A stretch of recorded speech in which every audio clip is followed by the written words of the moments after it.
প্রিয় দর্শক, আসসালামু আলাইকুম। সরকারের যে সিদ্ধান্ত প্রত্যাখ্যান করলেন Sarjis Alam. Post graduate training এর চিকিৎসকদের যে মাসিক ভাতা, সেটা সরকার 5,000 থেকে বাড়িয়ে 30,000 টাকা করেছে।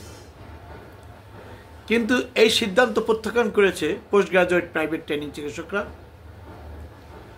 সরকারের এই সিদ্ধান্ত প্রত্যাখ্যান করেছে জাতীয় নাগরিক কমিটির মুখ্য সংগঠক, জুলাই স্মৃতি ফাউন্ডেশনের সাধারণ সম্পাদক, বৈষম্যবিরোধী ছাত্র আন্দোলনের অন্যতম কারিগর সার্জিস আলম।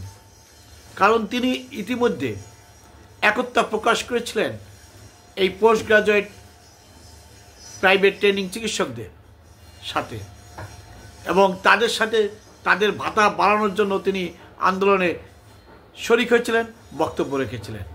আর সরকার 25,000 থেকে মাত্র 5,000 টাকা বৃদ্ধি করায় সরকারের এই সিদ্ধান্তে প্রতিবাদ জানিয়েছেন এবং মেনে নেননি সার্জিস আলম।